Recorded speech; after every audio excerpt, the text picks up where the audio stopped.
मैंने आम आदमी पार्टी छोड़ दी है और भाजपा ज्वाइन कर ली है। 2006 से मैं अरविंद केजरीवाल जी के साथ काम कर रही थी। अपना घर छोड़ा, नौकरी छोड़ी, 7 साल झुग्गियों में रही और हर आंदोलन में मैंने उनका साथ दिया। लेकिन अरविंद केजरीवाल जी ने अपने ही घर में मुझे एक गुंडे से बुरी तरीके से पिटवाया। जब मैंने इसके खिलाफ आवाज उठाई, एफआईआर दर्ज करने की कोशिश की, तो मुझको डराया गया और धमकाया गया। यहां तक कि पिछले 2 साल में अरविंद केजरीवाल जी ने हर संभव दबाव बनवाया मेरे पे कि मैं ये एफआईआर वापस ले लूं। इसके चलते 2 साल में मुझे एक बार भी पार्टी के टाइम से बोलने का संसद में मौका नहीं दिया गया। ये बहुत ही ज्यादा शर्म की बात है और मैं ये मानती हूं कि अरविंद केजरीवाल एक निहायती महिला विरोधी इंसान है। आज आम आदमी पार्टी और अरविंद केजरीवाल इस देश में झूठ, भ्रष्टाचार और गुंडागर्दी के लिए जाने जाते हैं। ये लोग सबके सब पंजाब में घुस गए हैं, पंजाब की सरकार को रिमोट कंट्रोल से चला रहे हैं और पंजाब को इन्होंने अपना पर्सनल एटीएम बना दिया है। सैंड माइनिंग आज पंजाब में चरम सीमा पर है। ड्रग यूजेज चरम सीमा पर है। सब कुछ इनके शय के चलते हो रहा है। पूरा का पूरा भ्रष्टाचार हद से ज्यादा पंजाब में चल रहा है। एक एमएलए और मंत्री जो पहले स्कूटर पे भी उनके पास नहीं था, स्कूटर पे आया करते थे, आज वो बड़े घर, बड़ी गाड़ियां, बड़े बड़े घोटाले, बड़े बड़े बिजनेसेस में इन्वॉल्व हो गए हैं। और इन सब के बारे में जैसे ही अरविंद केजरीवाल जी के खिलाफ कोई भी कुछ कहता है तो वो तुरंत उसके ऊपर एफआईआर करते हैं, उसको डराते हैं, उसको धमकाते हैं। एक तरफ देश में अरविंद केजरीवाल हैं जो कि भ्रष्टाचार और गुंडागर्दी के लिए जाने जा रहे हैं और दूसरी तरफ देश में एक निर्णायक लीडरशिप है प्राइम मिनिस्टर मोदी जी की। मैं ये मानती हूं कि आज के समय में प्राइम मिनिस्टर मोदी ना सिर्फ इस देश में मोस्ट फेमस हैं, मोस्ट पॉपुलर लीडर हैं, वो पूरे विश्व में आज बहुत ही ज्यादा पॉपुलर लीडर हैं। चाहे वो ऑपरेशन सिंदूर में दुश्मन के घर में घुसकर उसको मारना हो, चाहे वो देश से नक्सलवाद पूरी तरीके से खत्म करना हो, चाहे वो ट्रिपल तलाक जैसे सेंसिटिव इश्यूज के ऊपर निर्णायक स्टेप्स लेना हो, चाहे वो विमेन रिजर्वेशन बिल जिसका इस देश की महिलाएं सदियों से इंतजार कर रही हैं, उसको संसद में लेकर आना हो। प्राइम मिनिस्टर मोदी जी और होम मिनिस्टर अमित शाह जी ने इस देश में ऐसे ऐसे ऐतिहासिक काम किए हैं जिनकी जितनी सराहना की जाए उतनी कम है। मैं भाजपा किसी मजबूरी में नहीं ज्वाइन कर रही। मैं भाजपा इसलिए ज्वाइन कर रही हूं क्योंकि मैं दिल से प्राइम मिनिस्टर मोदी जी की लीडरशिप में विश्वास रखती हूं। He is a strong leader and he is a global leader और उनकी डिप्लोमेसी के चलते आज हमारा देश, जबकि पूरे विश्व में त्राही त्राही मची है, वॉर चल रहा है, बड़ी से बड़ी कंट्रीज में क्राइसिस है, आज हमारा देश ना सिर्फ स्टेबल है बल्कि आगे बढ़ रहा है। मैं सभी लोगों से जो कंस्ट्रक्टिव पॉलिटिक्स करना चाहते हैं, देश के लिए काम करना चाहते हैं, अपील करना चाहती हूं कि वो भी बीजेपी ज्वाइन करें। मैम, आम आदमी पार्टी के नेताओं की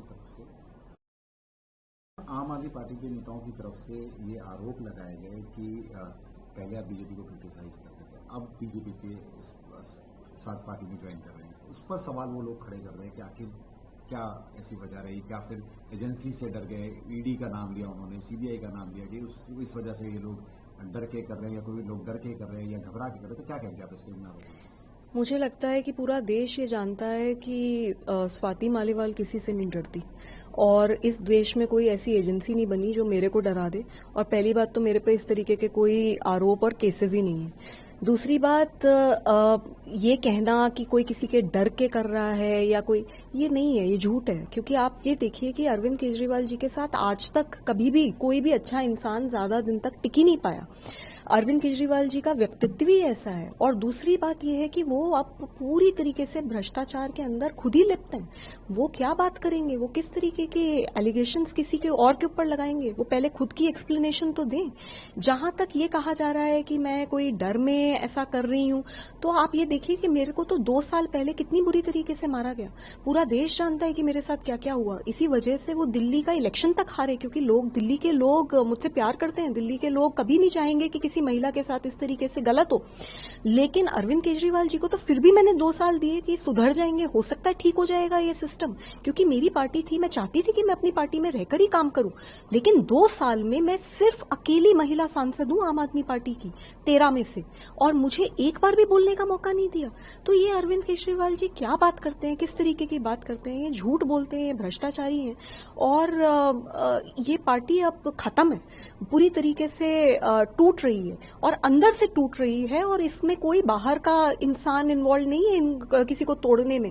ये अरविंद केजरीवाल जी उस लड़की को जो 2006 से इनके साथ काम कर रही है, झुग्गी में रही है, 7 साल दिल्ली की झुग्गियों के अंदर रही हूं, मैं अपना घर छोड़ दिया, ऐसी लड़की को भी जब ये बुला के पीट सकते हैं तो आप खुद सोच सकते हैं कि इनके साथ कौन काम करेगा।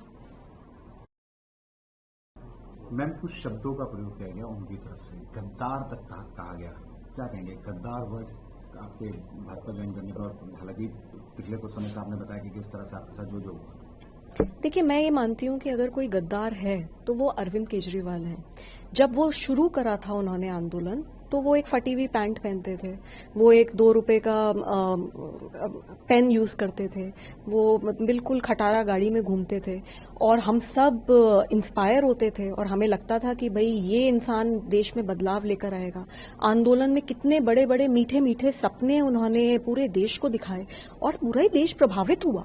लेकिन उन्होंने क्या करा, जैसे ही उनके पास सत्ता आई, उन्होंने 100 करोड़ का अपना घर बना लिया, उसमें बार बना लिया, उसके अंदर करोड़ों के कारपेट लगा दिए, फ्रिज भी उनका लाखों का करोड़ों का है, उनके सोफे में कितनी अय्याशी है। और जब दिल्ली के लोगों ने उन्हें हरा दिया तो उसके बाद अब वो पंजाब पहुंच गए हैं, पंजाब को एटीएम की तरह इस्तेमाल कर रहे हैं।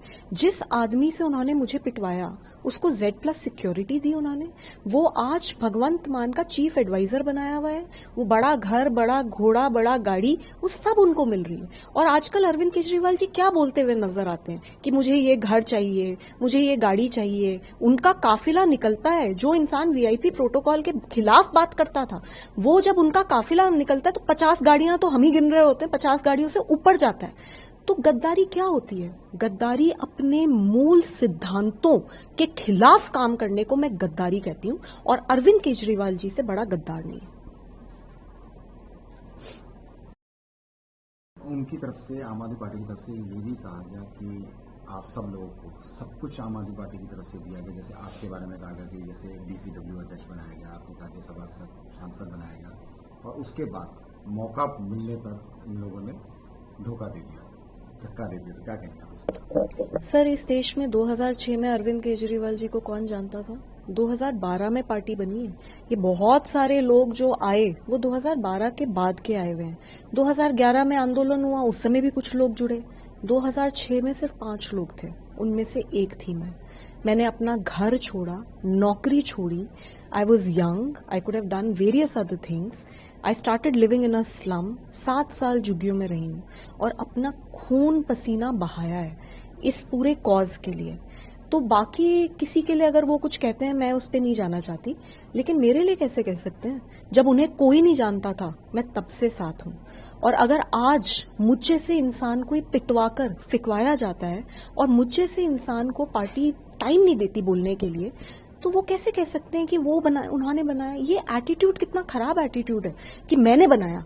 अरे आप होते कौन हो बनाने वाले? अगर कोई है जो किसी को बनाता है, वो है भगवान। तो भगवान से डरना चाहिए। ये बातें बोलना कि हमने बनाया, हमने बनाया, अरे कोई किसी को नहीं बनाता। और 2006 में अगर मैं नहीं होती इनके साथ और जो 3-4 लोग थे वो नहीं होते इनके साथ, तो क्या ये बन जाते? अंत तक हम लड़े हैं। मेरी पिटाई के बावजूद मैंने 2 साल पार्टी को देने की कोशिश करी कि हो सकता है मैं इसे सुधार सकूं, लेकिन नहीं सुधर रहे।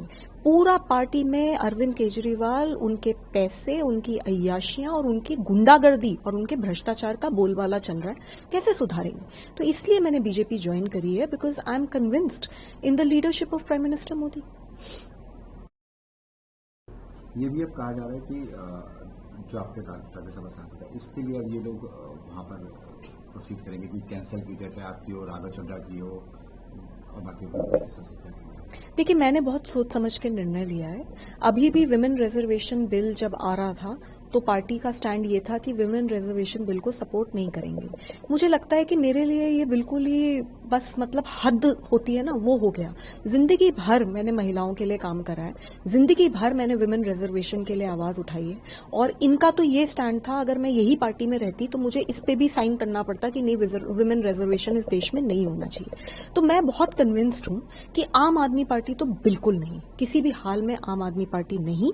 एंड भाजपा में मैं इसलिए ज्वाइन कर रही हूं क्योंकि मैं भाजपा की जो वैल्यूज हैं और प्राइम मिनिस्टर मोदी जी की जो लीडरशिप है उससे हमेशा से प्रभावित रही हूं, इसमें कोई शक नहीं है। बीच में भी जब ट्रिपल तलाक की बात हुई थी, प्राइम मिनिस्टर मोदी जी ने ट्रिपल तलाक के खिलाफ कानून लाया था, मेरी पूरी पार्टी ने उसका विरोध किया था अरविंद केजरीवाल जी के कहने पर मैं उसके साथ खड़ी हुई थी।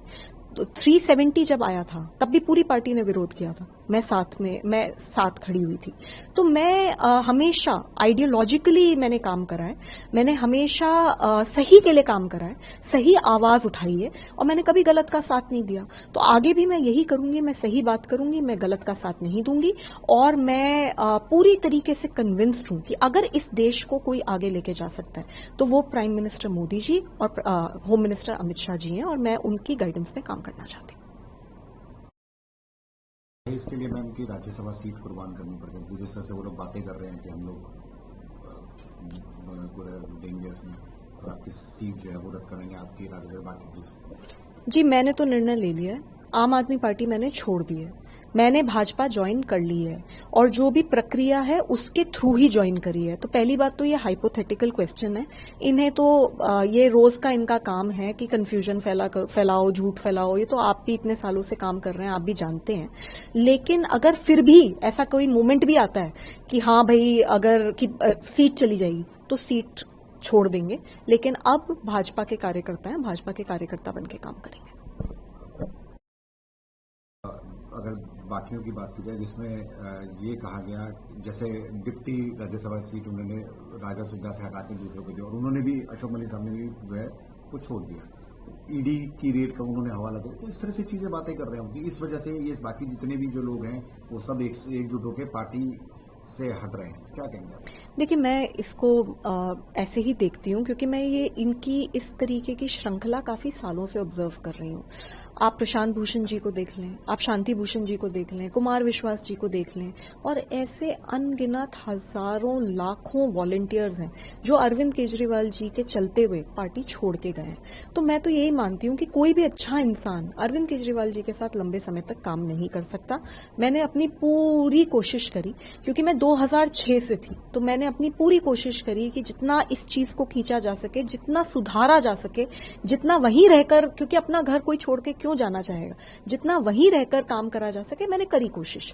लेकिन मैं देख रही हूं कि मैं कुछ यहां रहकर कोई काम ही नहीं कर पा रही, और एक तरफ देश इतना आगे बढ़ रहा है और इतना अच्छा काम हो रहा है, तो मैं बिल्कुल डेफिनेटली मैंने ये डिसीजन लिया है कि मैं प्राइम मिनिस्टर मोदी जी की लीडरशिप में काम करूंगी। राज्यसभा हो ना हो, these are immaterial things. Now मैं बीजेपी की कार्यकर्ता हूं और बीजेपी के कार्यकर्ता के रूप में ही काम करूंगी। तरह से मैम 7 लोगों के नाम आए कि ये पार्टी छोड़ रही है, अब आम आदमी पार्टी को बाकी नहीं था, किस तरह से आप देखती हैं आम आदमी पार्टी को, क्या कहेंगे? देखिए, मैं तो ये मान रही हूँ कि पार्टी अंदर से टूट रही है, और कुछ चीजें आज आपको दिख रही हैं, कुछ अब आपको आने समय में दिख जाएंगी, और जब वो होगा तब भी लोगों को ऐसी ये भ्रमित करेंगे कि अरे किसी और ने तोड़ दिया। कौन आके तोड़ रहा है? कोई इंटरेस्टेड नहीं है तोड़ने में। इस देश में बहुत काम चल रहा है, किसी को इतना समय नहीं है कि आपको आकर तोड़े। वो तो तब एक बार को समझ सकते थे जब आप अंदर से नहीं टूट रहे होते, आप तो खुद ही टूट रहे हो, सारे टूट रहे हैं। मैं सबके संपर्क में हूं, कोई ऐसा नहीं है जो अरविंद केजरीवाल से खुश हो। तो जो वो आदमी खुद ही अपने हरकतों से ही लोगों को तोड़ रहा है, तो कोई बाहर का आके क्या तोड़ेगा इन्हें? में भी मैम यही कहा जा रहा है, बीजेपी के नेता पंजाब में भी जितने भी विधायक है वो भी परेशान है, वो छोड़ सकते हैं पार्टी, हट सकते हैं। किस तरह से देखते हैं अगर पंजाब की हालत? पंजाब को ये लोग लूट के खा रहे हैं, और जो भी सच्चा पंजाबी होगा वो किसी भी हाल में इनका साथ नहीं देगा।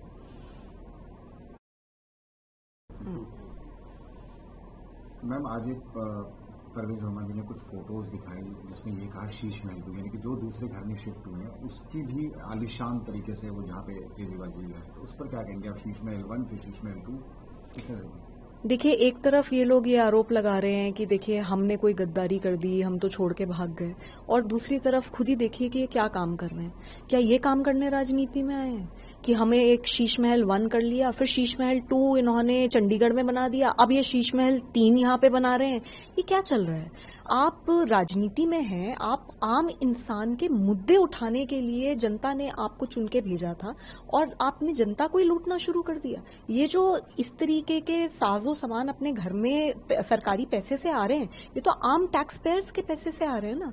ये लोगों की, गरीब इंसान की कमाई के पैसे से आ रहे हैं। तो इन्हें शर्म नहीं आती इस तरीके से ये शीश महल 1, 2, 3 बना रहे हैं? और यही कारण है जिसकी वजह से लोग इन्हें छोड़ छोड़ के जा रहे हैं। मैं तो आज अपने आप को बहुत हल्का महसूस कर रही हूँ, क्योंकि आम आदमी पार्टी मैंने छोड़ दी।